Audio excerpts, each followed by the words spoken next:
Et si je te disais que tu pouvais avoir les mêmes performances que moi chez Apex Trader Funding avec une stratégie basée sur le footprint et bien sûr l'order flow. Dans cette vidéo, je vais tout simplement te montrer quelque chose de très pertinent, une méthode que j'utilise au quotidien, une méthode qui m'a permis de gagner énormément d'argent et fait énormément de payouts avec Apex Trader Funding.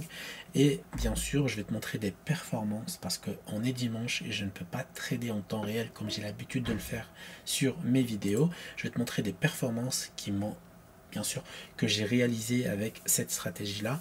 Performance sur un compte financier, par exemple, on est bien sur un compte financier de chez Apex Trader Funding, on le voit avec le PA Apex ici, et là tu as toutes mes journées de trading depuis que je suis revenu de vacances. Donc avant de partir en vacances, donc j'ai fait un seul petit trade où j'ai pris 475$, puis derrière le 31, donc quand je suis revenu de vacances, j'ai pu continuer mon trading sur ce compte là, et bien sûr là actuellement je suis à plus de 4000$ de profit. Il me manque une seule journée pour me faire encore une fois payer chez Apex Trader Funding. Donc voilà, la performance de cette stratégie permet d'avoir ce genre de courbe tous les mois si c'est exécuté bien comme il faut, avec un bon mental, une bonne gestion de risque, et bien sûr il faut la suivre à la perfection et à la lettre près. Donc ici on est sur le footprint du S&P 500, et donc avant de commencer à te montrer en soi la stratégie, je vais tout simplement te montrer comment configurer le footprint. Donc on va ouvrir un nouveau graphique, on va aller sur graphique ici, hop. On va aller sur le S&P 500, donc pour ceux qui ne savent pas, c'est dans Futur ici, et c'est le ES qui est juste là, ok. Et là, on est, par défaut, vous allez être tout simplement en minutes, donc vous pouvez tout simplement vous mettre en volumétrique, et là, vous vous mettez tout simplement en range, en distance, c'est ici en français, mais sinon en anglais c'est range, et là vous mettez tout simplement 8. Et là, vous enlevez les anciennes positions et vous rajoutez 5 jours de trading maximum pour ce genre de méthode. Moi j'aime bien enlever les labels, donc tout ce qui est name, etc. Et on va déjà appliquer ce tableau. Alors, déjà on va enlever l'autre. Voilà, et maintenant il faut tout simplement configurer tout ça. Donc on va aller dans série des données, ok, et ici on va aller par exemple dans alors centre barre ouverture fermeture, montrer le profil et montrer le profil. Donc voilà, ça va nous donner déjà un peu plus de détails sur le moment en soi. Alors rapidement, voilà. Ici, on va afficher le déséquilibre, hein, qui est l'imbalance tout simplement, et on va le mettre en ratio de 5 avec un delta minimum de 10. On va colorier le côté dominant. Okay. Après, vous pouvez bien sûr toucher à tout le style de votre côté. Donc ici, on va enlever tout ce qui est autour de la boîte en soi, donc le contour, les grilles, etc. Ça ne sert à rien du tout parce que c'est pas quelque chose qu'on regarde. Après, vous pouvez, hein, si vous voulez laisser ça, vous pouvez, il n'y a pas de problème. Vous mettez par exemple la couleur que vous voulez. Voilà, ça va vous donner un truc comme ça. Ici, on va voir ensemble le tableau des statistiques. Donc pour faire simple, on enlève tout dès le début et on recommence. Donc moi, ce que je veux voir, c'est le volume vente et le volume achat et le delta bar. C'est tout ce que je veux voir. Voilà. Ça va me donner une idée de comment se comporte le prix en soi. On va rajouter un indicateur qui va nous aider à voir les zones d'absorption. Ok, c'est là où il y a eu le plus d'échanges agressivement. C'est tout simplement l'indicateur swing de NinjaTrader 8. Ok, c'est un indicateur qui est de base inclus ici. Et donc voilà, je le mets en période 5. Si vous voulez être bien sûr en mode ultra scalper, c'est 5. Sinon vous pouvez le mettre en 10 sans aucun problème. Et donc maintenant, on va tout simplement aller sur la dernière journée hein, de vendredi. Et je vais vous montrer par exemple une exécution parfaite. Ok. Donc par exemple ici, on voit que le marché a ouvert là, donc là on fait rien. Pourquoi? Parce qu'on va attendre ce qu'on appelle une configuration. Ok.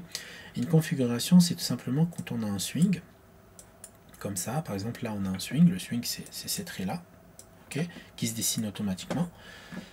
Dès qu'on a ça, en fait, on attend que le marché le crée. Donc on va dire que c'est cette bougie qui a créé le swing, pour faire simple.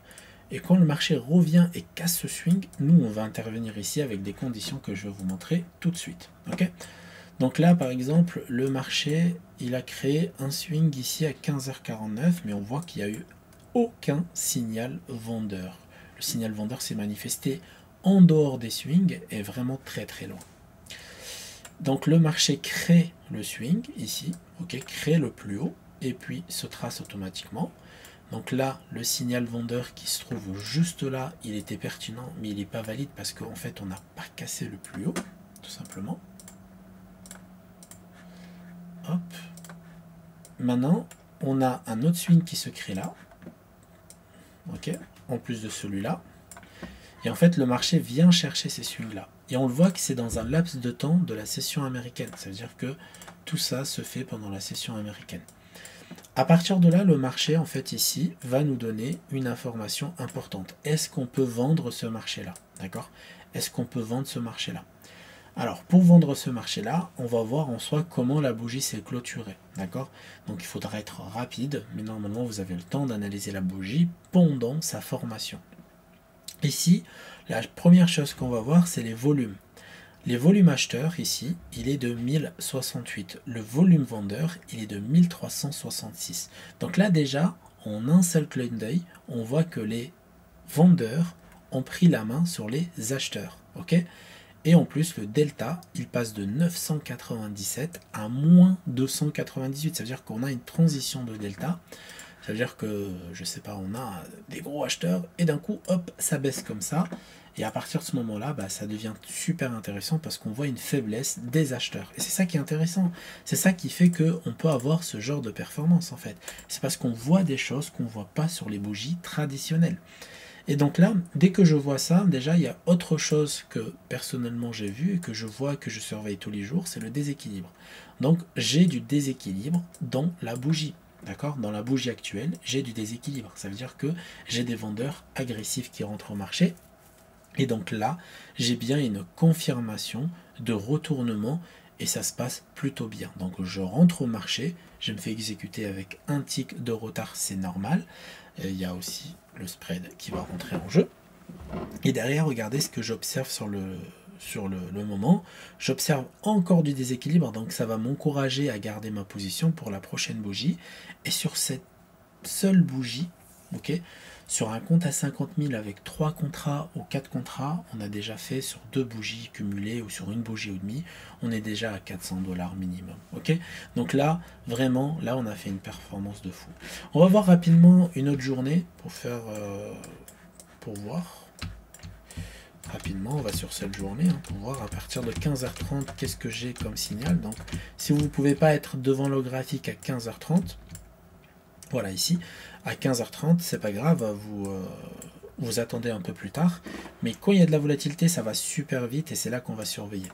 Donc ici, 15h30, ouverture des marchés. Donc le marché trace tranquille, nous crée un swing parce que là, regardez, il y a quand même un acheteur ici, hop, il y a du déséquilibre acheteur qui s'est mis en place, le 44 ici face au 0.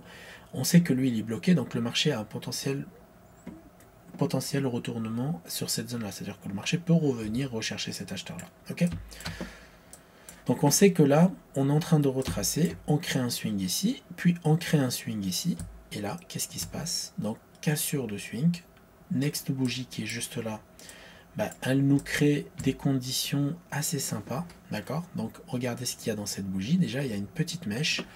Hop, on va prendre le dessin. Donc déjà, il y a une petite mèche dans la bougie. Donc ça, on aime bien. Le petit 0 ici, on aime bien aussi.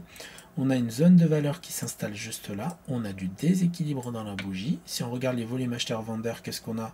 On a plus de vendeurs que d'acheteurs. Donc on voit bien que les vendeurs prennent la main. Et c'est ce qu'on ne voit pas sur les bougies traditionnelles. Je le répète encore une fois, je suis vraiment désolé.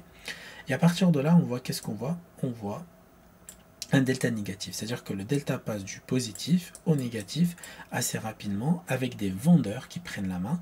Et là, en market, donc on rentre au market à peu près par là, un tick de drawdown, puis un autre tick de drawdown parce qu'il y a le spread, donc 2 ticks de drawdown, puis derrière, bam, bam, bam. Donc à partir de ce moment-là, on est déjà sorti. Ok, on va pas attendre ce retournement, ni même la troisième bougie, etc. Ça dépend de votre méthode de gestion de risque derrière, mais moi je fais du one shot en fait. Quand j'applique ce genre de stratégie, je fais du one shot pour avoir en fait ce genre de résultat. C'est-à-dire que je veux vraiment prendre de l'argent de cette façon. Ok. Donc voilà, on va prendre une dernière journée, une journée d'avant par exemple. Je crois qu'il y avait des annonces économiques, donc ça peut être sympa. voilà, ici, donc 15h30 ouverture, donc pas de swing ici, c'est-à-dire que le marché en soi ne nous a pas créé des plus bas et des plus hauts pour pouvoir trader ici par exemple. Pourtant les conditions elles sont bonnes parce qu'ici on a ce qu'on appelle une delta divergence king, etc. Bon ça c'est un peu plus pour les expérimenter. On va voir des phases de marché un peu plus sympa. Donc là, regardez, swing ici, donc le marché monte, crée un autre swing, le marché descend, casse le swing, le marché crée des conditions. Donc là, c'est encore une autre journée hein, qu'on voit ensemble. Et donc là, qu'est-ce qu'on voit? Déjà, cassure de swing, ok, on valide. Ici, les conditions sont un tout petit peu différentes, mais elles sont beaucoup plus, on va dire, sympas et beaucoup plus pertinentes à trader. Pourquoi? Déjà, on voit que les acheteurs ici, ils n'ont pas la main. Okay, on a des acheteurs qui ont 2875 contrats contre 4040 contrats vendeurs déjà. Okay, mais il y a du delta négatif aussi. C'est-à-dire que là, tout est rouge dans cette bougie en soi. Mais la bougie, elle est verte. On a une grosse zone de valeur qui s'est installée en haut de la bougie. Des gros échanges ici en haut de la bougie. Mais ce qui est intéressant ici, c'est qu'on voit une mèche. Alors on la voit pas la mèche parce que je les ai pas dessinées. Mais ici, on voit qu'il y a du vide. Et ce vide-là, c'est tout simplement c'est qu'on les vendeurs se font absorber par les acheteurs. Et en fait, ça se dessine de cette façon. Ça se dessine avec ce qu'on appelle une divergence delta et une divergence volume. C'est-à-dire que tout est vert ici, mais tout est rouge ici. Et donc là, c'est une absorption tout simplement des acheteurs qui ont absorbé les vendeurs. Et là, c'est un signal ultra puissant. Alors, il ne contient pas du déséquilibre parce qu'on ne peut pas tout avoir tout le temps. Il n'y a pas du déséquilibre acheteur, mais par contre c'est un signal ultra puissant et là le marché remonte. Donc je ne sais pas si cette méthode t'a plu, mais en tout cas c'est une méthode qui me permet d'avoir des performances assez incroyables et de déclencher des payouts de chez Trader Apex Funding. C'est une méthode que j'ai appris à l'école des bons traders, mais malheureusement l'école des bons traders a fermé ses portes, donc les cours sont accessibles à ceux qui ont acheté nos formations dans le passé, mais en contrepartie on a ouvert un autre service qui est tout simplement du live trading, donc un service unique en France. Pourquoi? Parce que tous les jours je vous partage en temps réel toutes mes positions sur l'or durant toute la journée. Okay, donc là c'était une position en pleine live, mais je peux les partager quand je ne suis pas en live aussi. C'est des positions à fort potentiel. Et en plus de ça, tous les jours à 15h30, on se retrouve tous en live où, selon les votes en fait des membres de la communauté, par exemple ici ils ont voté 15h30, pour se retrouver en live, pour parler bien sûr des positions et en même temps faire un coaching sur la méthode en soi. Ce genre de méthode que je vous apprends aussi sur l'or, parce que je ne fais pas que du futur sur NinjaTrader 8, je fais aussi du CFD sur l'or. C'est une méthode que je vous apprends qui nous permet tout simplement de gagner de l'argent passivement. Pour ceux qui n'ont pas le temps forcément d'être devant les écrans, qui ont un travail, etc., ils peuvent tout simplement me copier-coller parce que ma stratégie a fait ses preuves. Ça fait plus de 3 ans que je l'enchaîne sur les bons traders et là j'ai décidé de l'enseigner en profondeur et bien sûr c'est une stratégie qui est vraiment pas mal. Alors rapidement je vais vous montrer les performances de la semaine, donc la première semaine de performance. Donc rapidement je vais aller sur sélectionner période, donc je vérifie rapidement, c'était le 5, voilà, on a commencé par exemple le 5 jusqu'à aujourd'hui à peu près, voilà. Et donc cette semaine j'ai fait plus de 18 467 $, donc ce qui est énorme, et sur l'or, et sur un marché 100% réel, et toutes les positions ont été partagées sur ce canal. Okay, toutes les positions, et tous les jours il y a un live trading, bien sûr, tous les jours il y a un live trading où tu peux poser tes questions, où tu peux suivre mon cours parce que c'est aussi un coaching et en même temps me copier en temps réel parce que des fois pendant le live trading je peux trader sur le S&P 500 comme je peux trader bien sûr sur l'or en fonction des opportunités. Sinon toutes mes positions sont partagées automatiquement grâce à mon MetaTrader 4, c'est à dire que je vais vous faire une petite démonstration rapide, vous allez voir que c'est vraiment instantané. Là par exemple je vais ouvrir une position, alors voilà, j'ouvre une position, je mets mon stop loss, je mets mon TP, hop, il faut faire rapidement, et en fait ça se partage automatiquement ici. Ok, vous recevez la notification tout simplement. Voilà, là je le supprime parce que j'ai pas envie que les personnes qui sont dans mon salon suivent ce genre de position. Et quand je ferme la position, ils me disent la position est bien fermée. Donc voilà, j'espère que ce contenu t'a plu en tout cas. Et si ce genre de vidéos, de tutoriels, etc. te plaît, n'hésite pas à mettre un petit like et un petit commentaire pour me dire ce que tu veux apprendre sur certaines méthodes où tu as du mal, etc. Et bien sûr, si ça t'intéresse, de rejoindre mon coaching, de rejoindre ma salle de marché virtuelle où tu peux copier toutes mes positions en temps réel, n'hésite pas, le lien est en biographie. On se retrouve la semaine prochaine.